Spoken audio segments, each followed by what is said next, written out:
Hi, and welcome to the Boat Princess podcast. My name is Nicky Vaux, and I'm your host. I am a boat owner, a marina owner, a director on the Marina Industries Association, and a huge advocate for boating. In this series, I'm sharing the stories from every nook of the boating industry with the intention of encouraging more women to join me and for more women to get behind the helm too. I want to share the experience and opportunities of boating, of the boating industry, and I want you to join me as I bring the conversations and answer all the questions you've had. Boating is not just for the glamorous and rich and famous. It's full of beautiful and interesting people making the most of our natural environment and getting out there, enjoying the waterways. So let's let off the lines, take over the helm, and escape to the world of boating. Hello, Brett. Welcome to the Boat Princess podcast. It's lovely to have you here. He's already giggling, folks. He and I have good banter. We're good friends. So this is going to be a fun podcast, I think. Hello, Nikki. How are you today? Yeah, good. So Brett Tattersall is he's the owner of Mako Marine Centre. And they are the painters here at Empire Marina Bobbin Head, our marina, which is 35 minutes north of Sydney. And therefore, they work with us on our hard stand in creating some incredible painting work.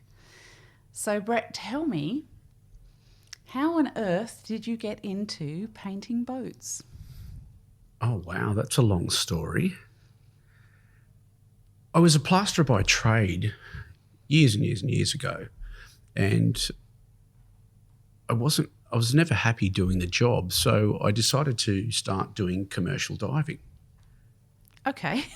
That's a bit of all right. Different, yeah.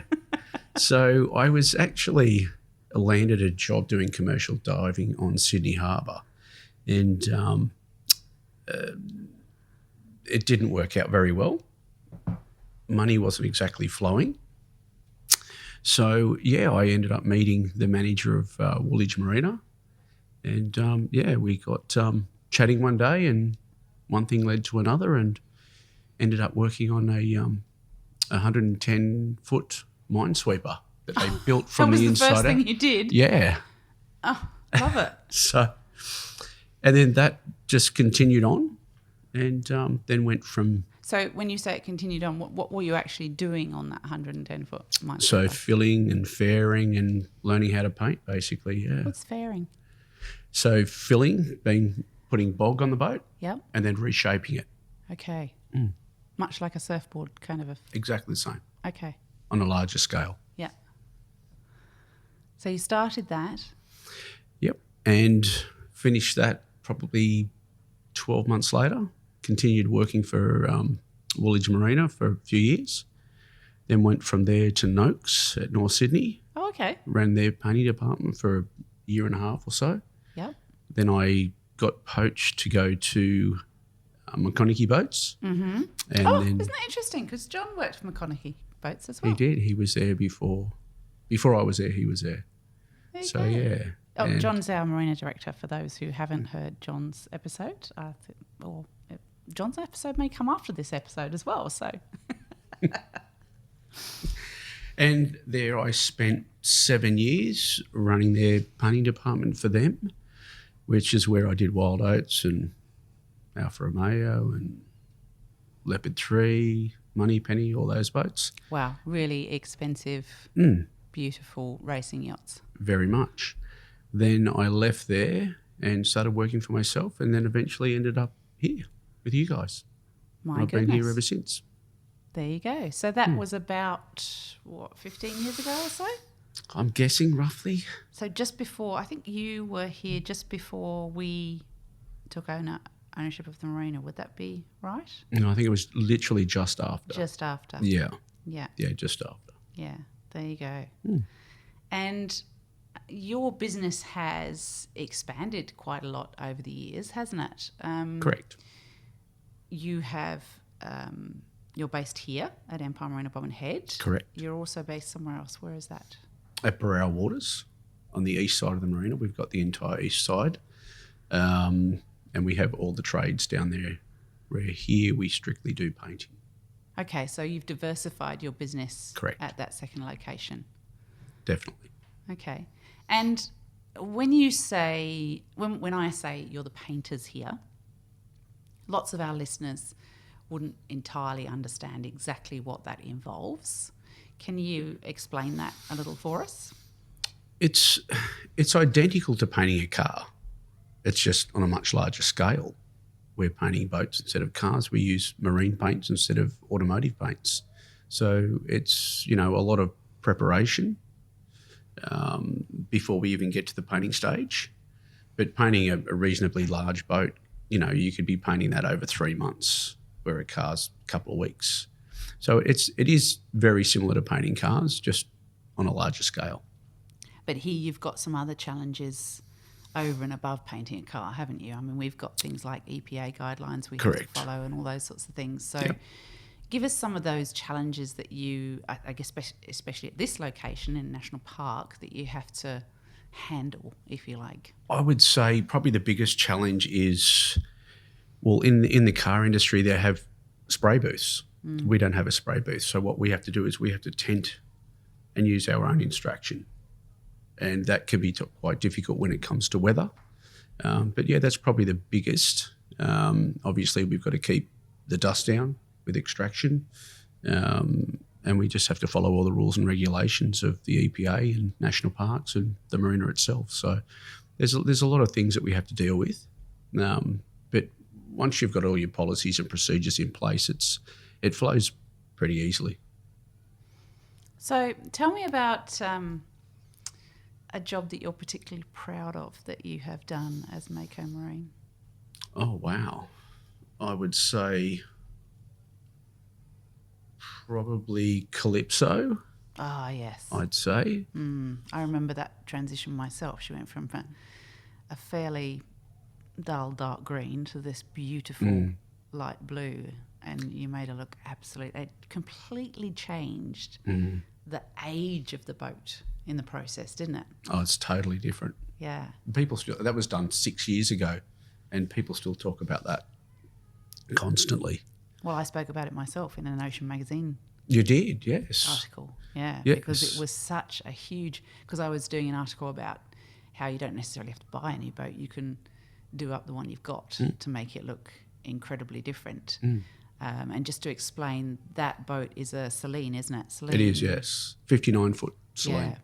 So that's a classical trawler-style vessel, and she's got a lot of bulk to her, hasn't she? She's high-sided, and so changing her hull colour, that's a lot of her. It's a huge amount, yeah. Yeah. So it's definitely transformed the boat. But it's also creating a situation where it's quite dark green, which then causes cracks and other problems with the boat. So therefore, changing it to a lighter colour makes a huge difference for longevity. Yes. And maintenance. 100%. Yeah. And also heat on the actual boat. Which is what causes cracks. Yeah.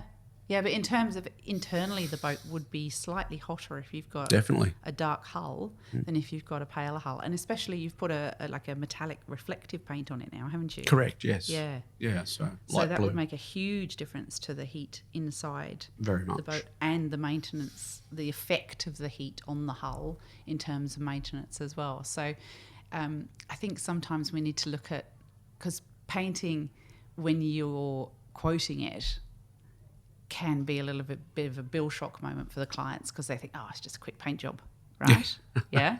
Yes. Whereas the amount of work that is involved in that job. But in actual fact, in doing a really good job of it, they can save themselves a lot of money over long term. Would you agree? Oh, definitely.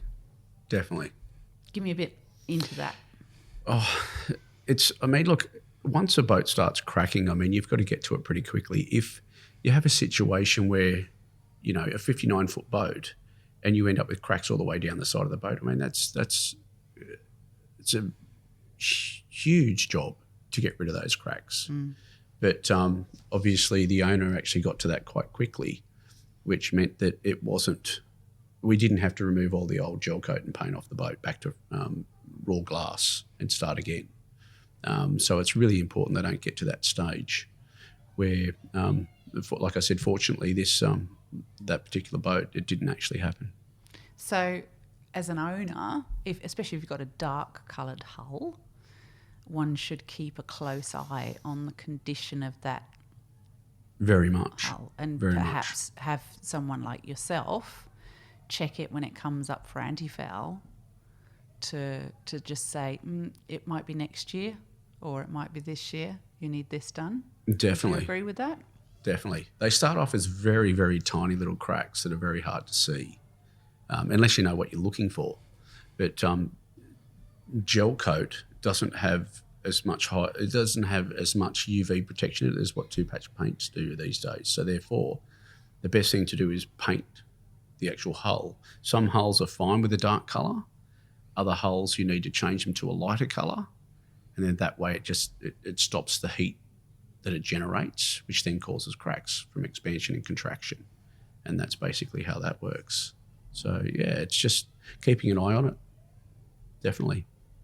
And I guess what I often feel with boat owners is to listen to experts like yourself, because sometimes they'll be quite, oh no, it's fine. But then down the track, that costs them an awful lot of money, which you could have actually saved them at that point. So I think that's a really important point to get across to owners, that regular maintenance and actually listening to the people that do this work is really, really important. So give us a moment that you've had in your career that you've wondered, why am I doing this? Every day.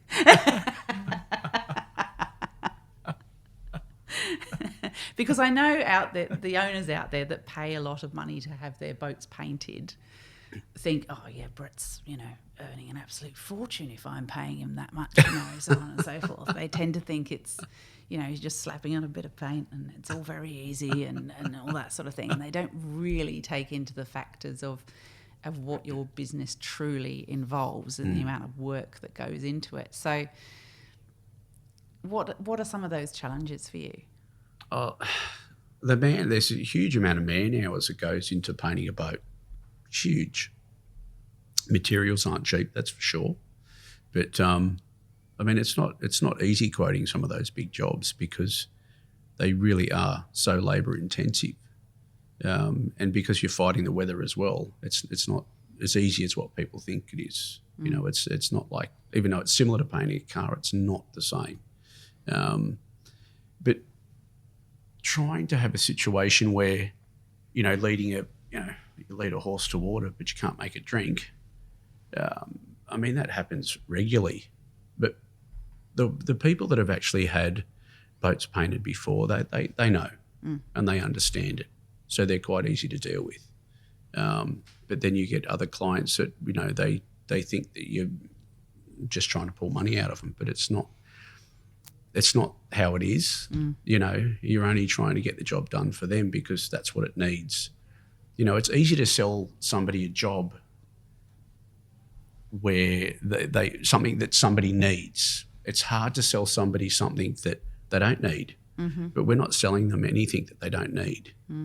Like every boat needs to be painted eventually.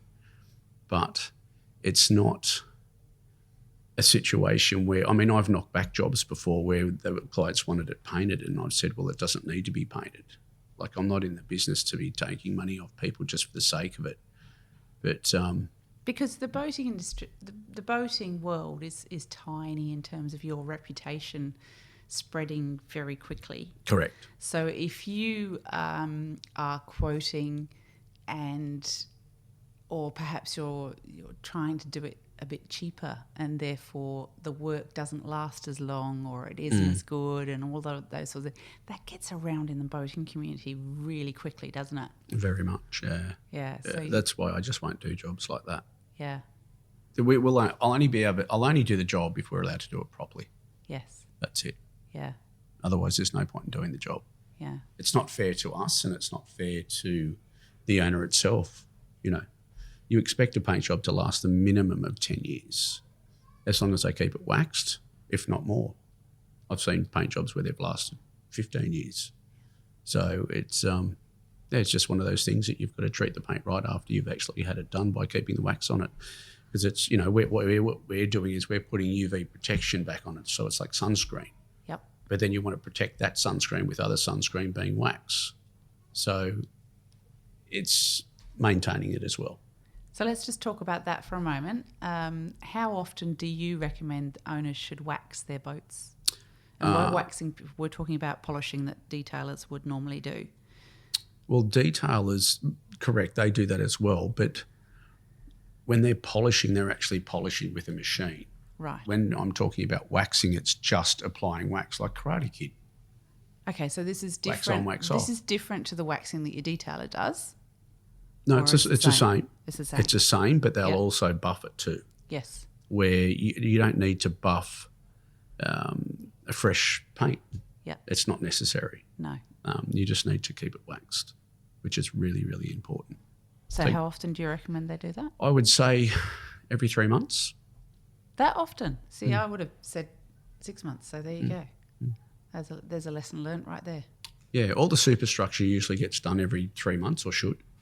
If you're sorry, listeners, to explain, the superstructure is the area above the gunnel, which is, I guess, if you're looking at a boat, it's the bit with the windows in, okay, and the flybridge above it. If we're going to go down to a real basic way of looking at it, whereas below the gunnel is the hull. So if you ask for somebody to top sides. So from the waterline to the gunnel is top sides. It's top sides. So gunnel, and this is, so see, that's where it gets really confusing. As an owner who's never owned a boat before, and they say to you, oh, we're going to polish your top sides, you kind of think, oh, that's the windows and the top bit, right? But it's not. That's the superstructure. So, and this is why I do this podcast, for really simple little things like that.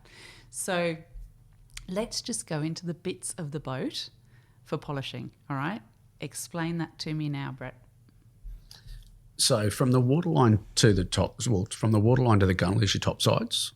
So that usually gets done once every 12 months because it needs to be done when it's lifted. Otherwise, you've got to try and do it in the water, which is a little bit difficult.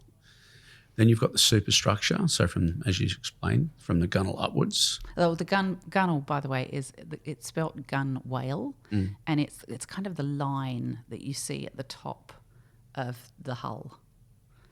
I think that's the easiest way to explain it on an audio basis. Correct, yes. My hands are moving at the moment, but that's not really helping you. I know that because you're just listening.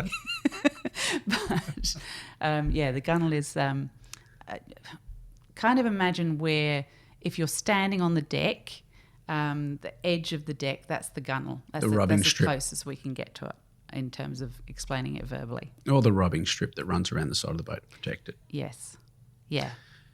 So, and then you've got all the superstructure above that, being you can break it up into cabin sides, aft deck area, flybridge, forward brow, deck non-skid. But it's all the superstructure. So anything that's got a glossy surface on the superstructure should be done as well. But that should be done every 3 months. So did you hear all those terms that Brett just used that everybody else is going, what is he talking about? Well, it's okay. At some stage, we're going to do a podcast when we're going to go through terms of phrase used in boating. And in actual fact, I'm going to interview Brett after this one. Give me a few. So, because it really is a different world when you come into owning a boat. There are a whole bunch of words you have to learn, a whole bunch of new things you need to know. And I do recommend when you purchase a boat that you talk to people who already own boats, you talk to people that look after your boats, people like Brett, to actually understand what is the best way of looking after your boat, because it truly will save you a lot of money in the long term if you're maintaining her really, really well. So, Brett, working in the boating industry is completely different in many ways to other industries. What do you love about being in the boating industry? I would have to say being by the water all day, every day is pretty nice. You can't really beat that, can't you? No. 10 steps, well, my office is 10 steps away from the water's edge with 200 beautiful boats sitting out the front. So you can't really beat that, can you? No, you can't. And why do you think, you jumped from plastering to diving to painting. That was a bit of a jump. Yeah, it was an interesting jump. Yeah. It just happened like that, really. Yeah. It's not, it's weird how it happened. It just happened. Yeah. It wasn't like I was chasing it. It just, I fell into it. Yeah. And that's where I'd stay. So much in the boating industry. We keep getting that term on this podcast. I fell into it. Mm. So, yeah, it's interesting. So you were working on some amazing boats, painting for 7 years for another company. You then decided to start your own company. Correct. How was that? How did that decision come about for you? I was probably working about 18 hours a day and ended up getting quite sick when I left McConaughey's. And, I don't regret anything. I mean, it's an amazing company that I worked for and had a lot of great opportunities there. But, eventually you can only handle so much in a nutshell. So I decided to work for myself and, I've never looked back. There you go. So how did you start up your company? Do you remember? Oh, it was kind of a bit of a quick decision, I suppose. When I first got sick, I thought I can't do this anymore. So I just became a sole trader and started doing jobs for myself, and then eventually ended up here with you guys. So when you first started, were you going out to different locations? Correct. And working on boats in those locations as a contractor? Correct. Yeah. So, and I did that for a couple of years, and then then ended up down here and met John. Yeah. Spoke to John on the phone first, John Lawler, and so there was a job that he kind of pushed my way. Yeah. And then that went from that job to another job to another job, and I was only bringing boats here at that point of time, and then after a while I became a tenant, and I've been here ever since. Never look back. Never look back. So, I mean, you're a tenant of 2 locations now. Correct. And how do you manage that back and forth between the 2? It's a little bit difficult, but you've just got to have the right staff. Yeah. It's staff are everything. Yeah. If you haven't got good staff, you've got buckleys of a chance of it working. Yeah. It's very difficult, because you're dealing with so many different issues on so many different levels, and both sides are completely different. It's challenging. We're your favourite, aren't we? 100%. That's why I spend most of my time here.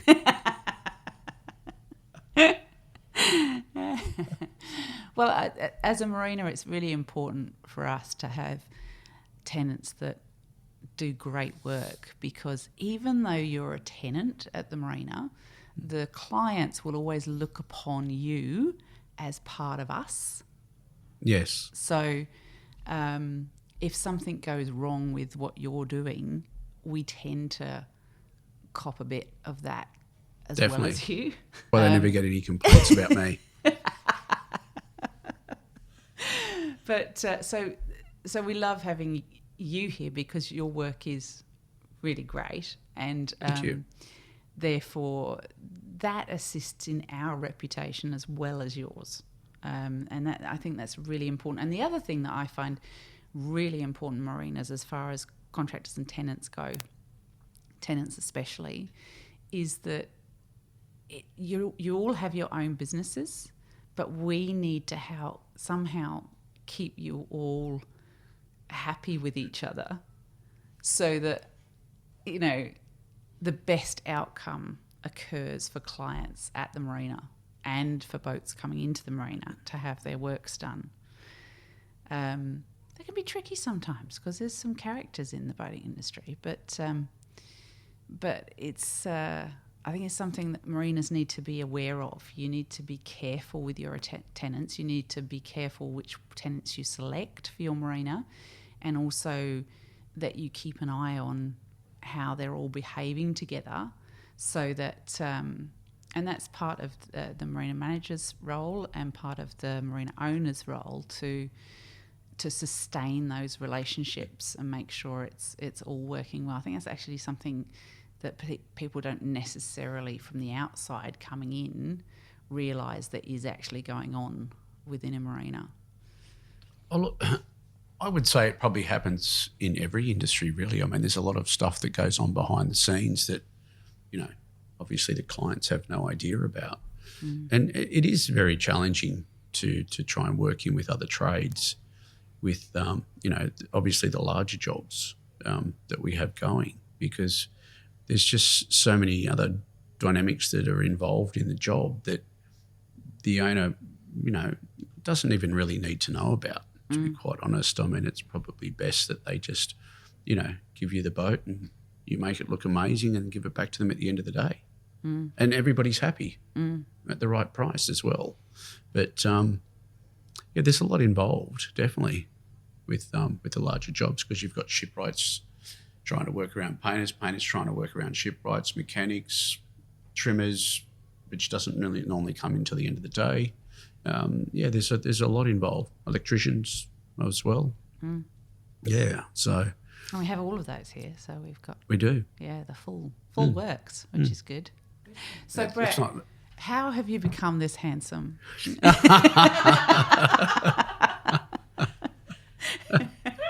you can answer that. I will never forget, actually.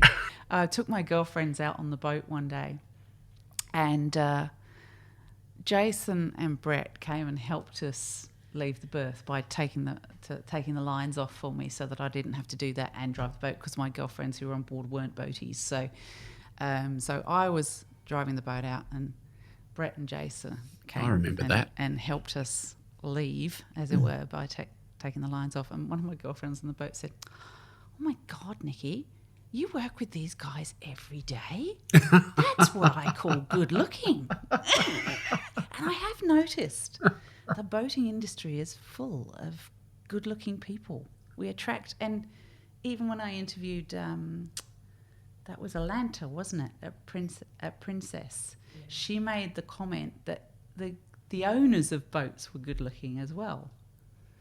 I think it's a grooming thing. Maybe we look after our boats. Yeah, I don't know. I don't know whether I'd agree with that one. At the same time. What do you think? Possibly. I don't know. All right. So we've all had our challenges in what we do in business, and one of them can be unrealistic expectations of clients. Oh, right? That's a daily thing. I'm talking, have you ever been presented with a boat that was just beyond? Correct, yes, definitely. Yeah. Definitely. Yeah. Which is really sad when we see it. They've just been left to, and not cared for in any way. And then perhaps a new owner takes on that boat, or Pain. The current owner decides they're actually going to do something with it. Have you ever been that doctor that has to go to the client and say, "I'm sorry, we really can't do anything with this one"? Look, you can fix anything, but it depends on how much they want to spend, really. Yeah. You can have boats that are too far gone. It's just not worth spending the money on it, which that's happened plenty of times. And you have to be honest with people and just let them know you're going to waste your money on it. I have never had it happen here at Empire, but at Barrera, yes, I've had it happen there multiple times because so many boats get left on the moorings down there and don't get looked after at all. And there's a fair few wooden boats down there too. So if you don't look after a wooden boat, it rots, falls apart, and then it costs astronomical amount of money to fix them. And it's certain boats are just not worth it. Yeah. So when you're looking at somebody that's purchasing a boat and they perhaps don't know a great deal about boats, but they'd like to own one, there's some real pointers you can give them in terms of some things they can look at obviously from your side of the maintenance of the boat that they can spot when they... Oh, look, definitely getting a survey done is the most important thing to get done when you're purchasing a boat. Get it lifted and have a surveyor come in and actually survey it. Yeah. Yeah, definitely. That's a given on every boat because I've seen people that have bought boats that have bought them off eBay sight unseen and it's just ends up in tears. Yeah, I saw one of those posted on, I think it was on Facebook the other day, and it was they bought it on Grays or one of the auction sites, I don't know which one, and it had said no lifting or no slipping. Well, as soon as it says that, don't go anywhere near it because that guarantees that there's something really wrong with it that they don't want you to know. So please don't do that, peeps. All right. But yeah, getting a boat surveyed, and then when you get that boat surveyed, there will be things that will come back on the boat that need fixing or need. Oh, because definitely. when you're buying a second-hand boat, you're buying a second-hand boat, and I think there is an expectation in current buyers that they can buy a boat that's 30 years old, but it's got to be perfect.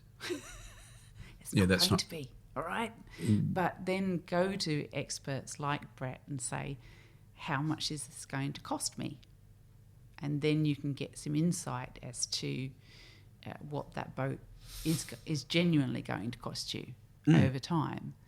Because people like Brett are very happy to do that, aren't you? Oh, 100%. Yeah. You know, get your survey done and then we have a look at the list of what needs to be done and then you get prices for everything. So, yeah, no, it's anything can be fixed. It just depends on whether it's worth it or not at the end of the day because every boat has a different value on it.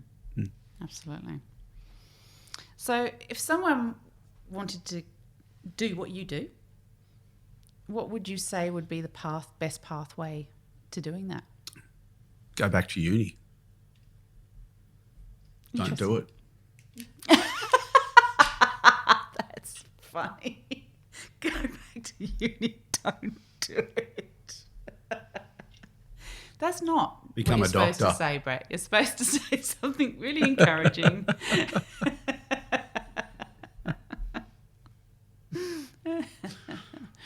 Wow. Working for the right company is really important. Definitely. And, you know, working with the right people that actually do know what they're doing. There's a lot of people in this industry that have been doing painting for 6 months or 12 months and think they can paint anything. It's not the way it works. You know, after you've done your trade for 4 years, you don't become good at anything for at least 10 years. That's my opinion on it and from what I've seen in the past. So, yeah, you just got to work really hard. Like at anything, if you want to be good at something, you've got to almost live and breathe it. You know, I mean, I lived and breathed it for years and years and years because I loved it. Preferably not breathing in the actual paint. No, definitely not. No, you got to wear a mask. But, yeah, and then it got to the stage where, you know, I couldn't be on the tools because I had to work on the business, not in it.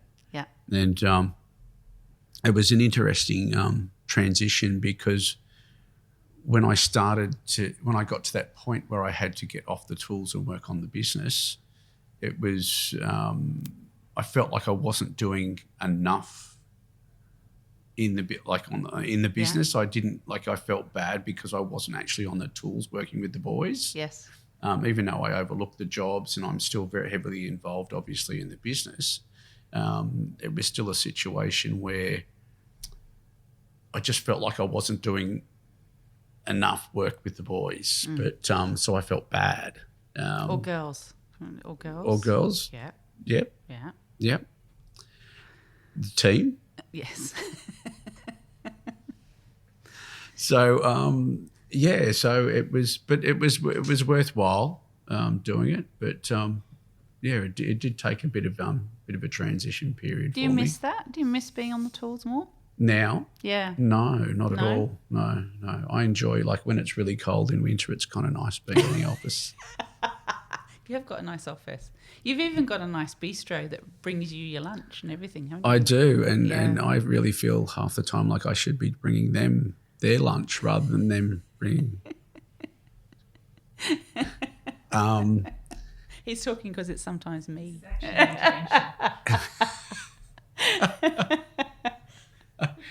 It feels weird when Nicky brings my lunch to me. I feel like I should be bringing Nicky a lunch. But you see, that's how I am. Without people like you, my business wouldn't exist. So. And vice versa. Yeah. So I think we all have to continuously respect and support each other, and that is 100%. the little things like bringing you your lunch. Oh, look, I pay for it. I don't get it for free, just so you know. So I'm really enjoying this chat. I hope you are too. I just thought I'd break it up for a moment to pop a bit of champagne with you. Oh, damn, I don't have it here right now. But, oh, goodness, I love a good bottle of Pommery, don't you? Pommery Champagne are very kind and sponsor this podcast, and we love sharing a bit of that stuff on the boat. So big thanks to Pommery Australia. We love your champagne.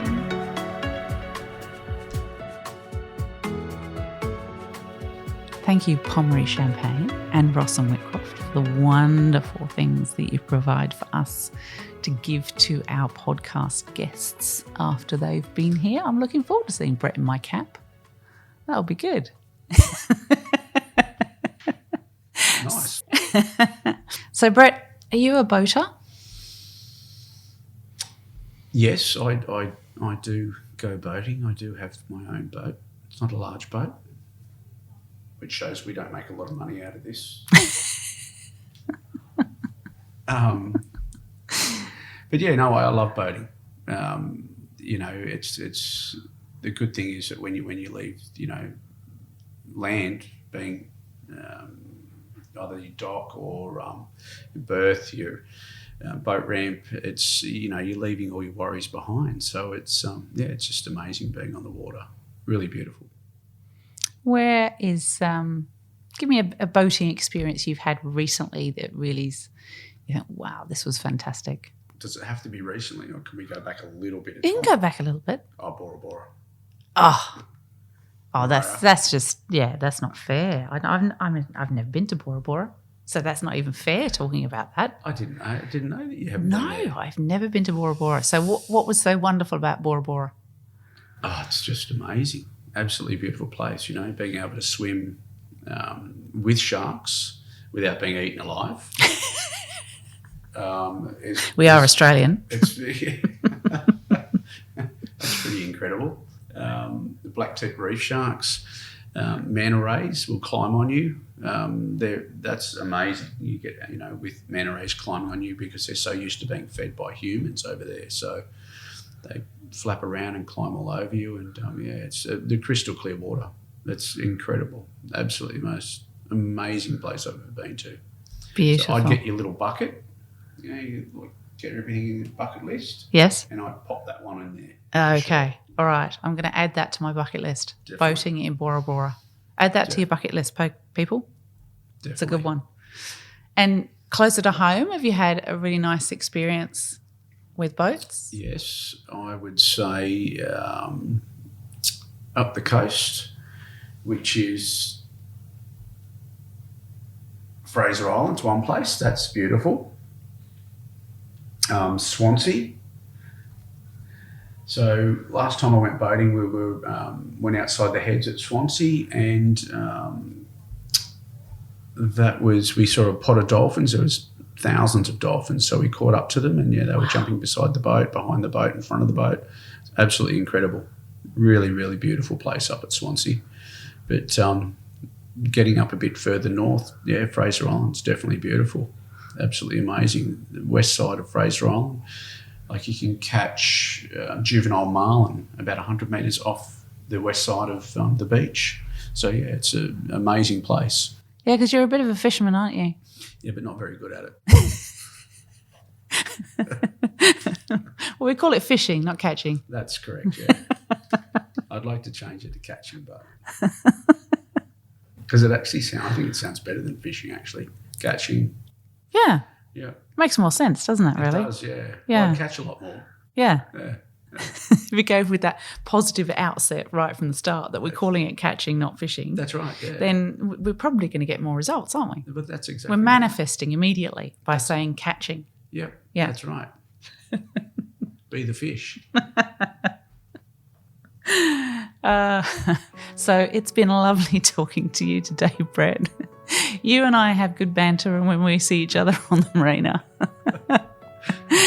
We love having you here as the painters at Empire Marina Bobbin Head. And I love seeing the transformations that you make on boats, literally making them look younger. If only could do it with me as well, Brett, that'd be great too. You take about 10 years off a boat usually. I wish we could do that with me as well. That'd be so good.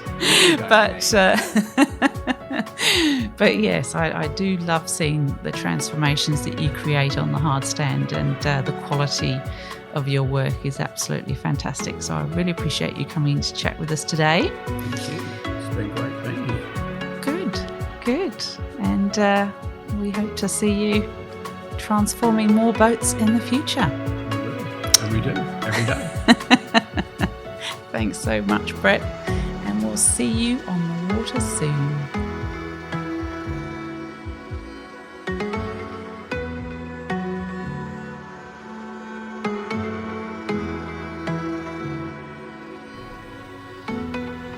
So, as the Boat Princess, I shall be travelling over to Auckland Boat Show in March 2022. I know somebody's got to do it, okay? It might as well be me and Pip, who is, of course, my podcast producer. She has to come with me. She feels really sad about that, but she's got to do it. So, we will be going across to interview as many people as we possibly can at that boat show. So if you are keen to be interviewed at that boat show, can you please contact me on my website, which is theboatprincess.com. And I'd also love to hear from you if you're interested in us organising an event for the women in the boating industry whilst we're there, because I think that would be a really lovely thing to do. Perhaps a nice lunch or afternoon drinks together. What do you reckon, girls? So, again, please contact me through the website. I would love to hear from you, theboatprincess.com.